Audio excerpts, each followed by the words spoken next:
Hello everyone, myself Dr. S. Mohammed Nazir. This class I am going to teach you international economics in international economics exchange rate. Let's see the meaning of foreign exchange. Forex. Forex refers to foreign currencies. The mechanism through which payments are affected between two countries having a different currency system is called a forex system. I repeat, Forex refers to foreign currencies. The mechanism through which payments are affected between two countries having different currency system is called a forex system. It covers method of payment, rules and regulations of payment, and institution facilitating such payments. Okay, this is the meaning of forex. Let's see the definitions of forex. Forex is the system or process of converting one national currency into another. Forex is the system or process of converting one national currency into another and transferring money from one country to another. Okay, this is the definition of forex. Let's see the rate of exchange. The transaction in the exchange market are carried out at exchange rates. The transaction in the exchange market are carried out at exchange rates. It is the external value of domestic currency. It is the external value of domestic currency. Thus, exchange rate may be defined as price paid in the home currency. Price paid in the home currency, say rupees 75 for a unit of foreign currency. Price paid in the home currency, say rupees 75 for a unit of the foreign currency, say $1. Okay, so this is called the exchange rate or rate of exchange. Price paid in the home currency for a unit of foreign currency. It can be quoted in two ways.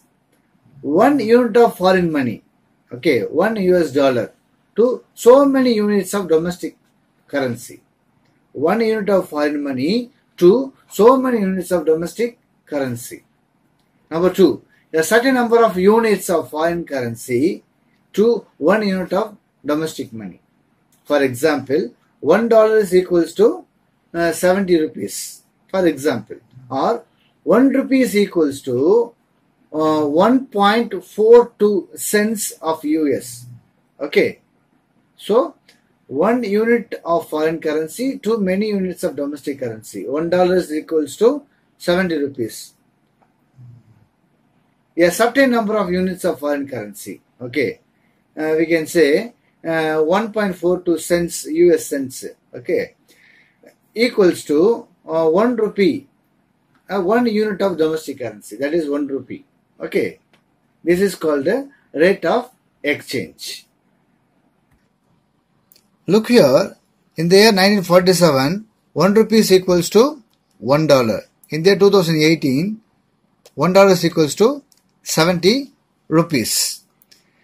The rate at which one country's currency can be traded for another country's currency is called the exchange rate. Let's see the definition of equilibrium exchange rate.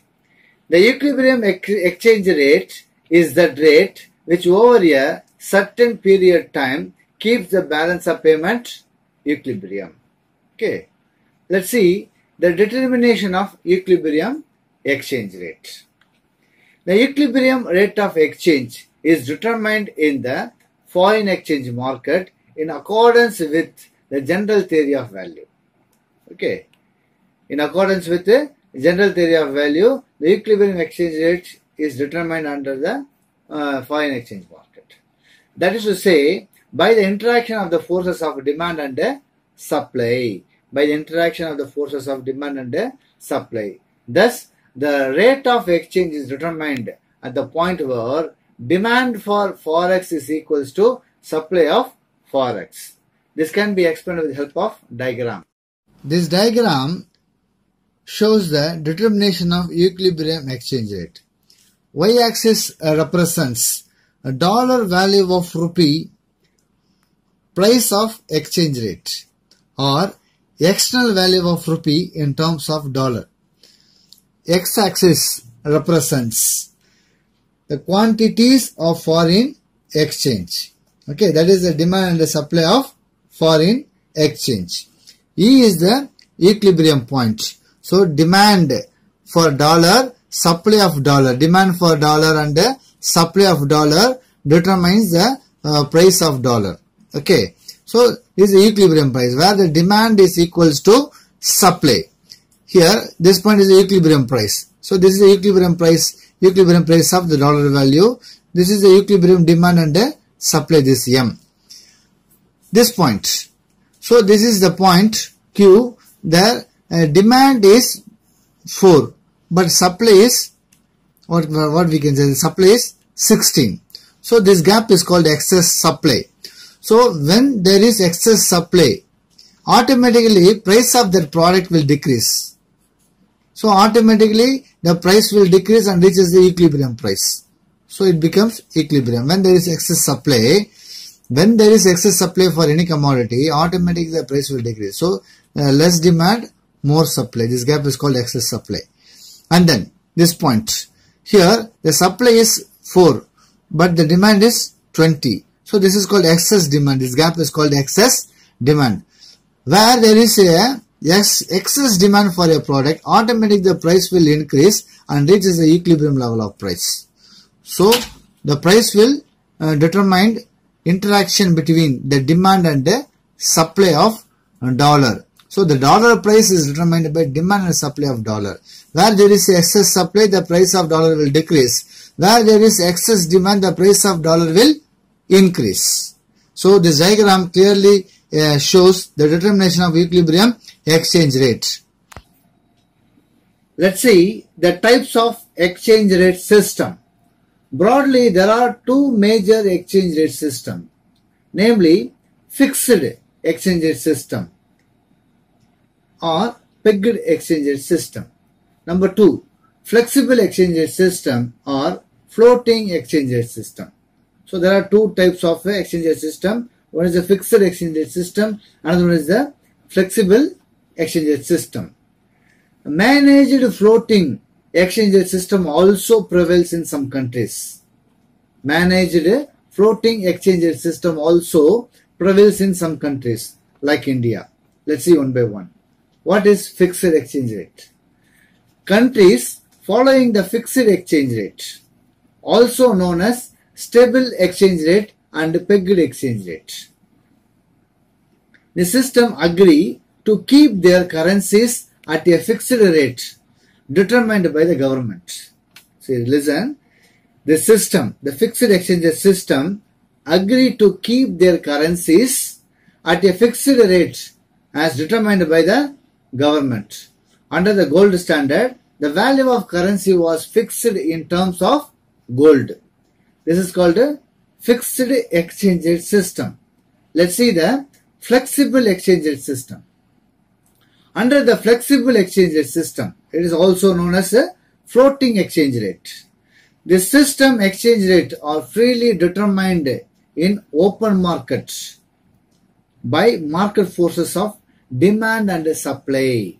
Demand and supply of foreign currency determines the value of that currency. Okay. So under the flexible exchange rate system, exchange rates are freely determined in the open market by market forces of the demand and supply. That is called a flexible exchange rate system. If government fix the exchange rate, that is called a fixed exchange rate system. Market forces, demand and supply determines the exchange rate, that is called a flexible exchange rate system. Okay, let's see the determinants of exchange rates. The exchange rates are determined by numerous factors and they are related to trading relationship between two countries. Let's see one by one. Differentials in inflation. Okay, differentials in inflation. We are talking about determinants of exchange rate. The first one is the differentials in inflation. Inflation and exchange rates are inversely related. Inflation and exchange rates are inversely related. A country with a consistently lower inflation rate exhibits rising the currency value as its purchasing power increases relative to another currency. So if there is a less inflation, the value of the currency is very high. If there is a high inflation, the value of currency is very low. Okay, number 2. Differentials in interest rates. There is a high degree of correlation between interest rate, inflation and exchange rates. Interest rate, inflation and exchange rates. Central bank can influence over both inflation and exchange rate by manipulating interest rates. Higher interest rates attract foreign capital and cause the exchange rate to rise and vice versa. If here the high rate of interest, so the foreign capital inflows is there. So automatically the foreign currencies inflows is here, automatically the internal currency value will increase. Okay. So this is the second determinants of exchange rate is interest rate. The third one, current account deficit. A deficit in current account implies excess payment over receipts. So imports is more, we have to pay more. The country resorts to borrowing capital from foreign sources to make up deficit. Excess demand for a foreign currency lowers the exchange rate of internal currency. Okay, next one is the public debt. Large public debt are driving out foreign investors because it leads to inflation. As a result, exchange rate will be lower. So Indian currency value will be lower, the foreign currency value will be higher. Terms of trade. A country's terms of trade also determines the exchange rate. If the price of a country's export rises by a greater rate than that of its imports, in terms of trade will improve. Favorable terms of trade imply greater demand for a country's export and thus the BOP becomes favorable. So here talk about where there is more export, automatically the internal currency value will increase. Political and economic stability. If a nation's political climate is stable and economic performance is good, its currency value will be appreciated by attracting more foreign capital.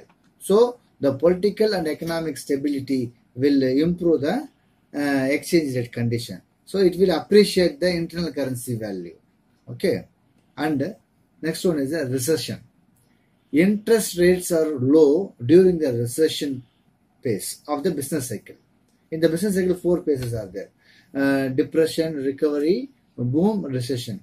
In the period of recession, interest rates are very low. This will decrease inflows of the foreign capital. As a result, currency will be depreciated against other currency. The internal currency value will depreciate against the foreign currency, thereby lowering the exchange rate. So recession and depression period. And then speculation. If a country's currency value is expected to rise, investors will demand more of that currency in order to make profit in the near future. This results of appreciation of exchange rate. Besides, above determinants, relative dominance in the global politics and the power of announces economic sanctions over other countries also determine the exchange rate. Speculation. The investors what speculated that currency will appreciate. Automatically they will demand more. So automatically the currency value will increase. So the speculation is one of the determinant of foreign exchange rate. In this class, we've seen what is the exchange rate, what is foreign exchange, how the equilibrium exchange rate is determining, and then we've seen that types of exchange rate system. Finally, we've seen determinants of exchange rates. Thank you.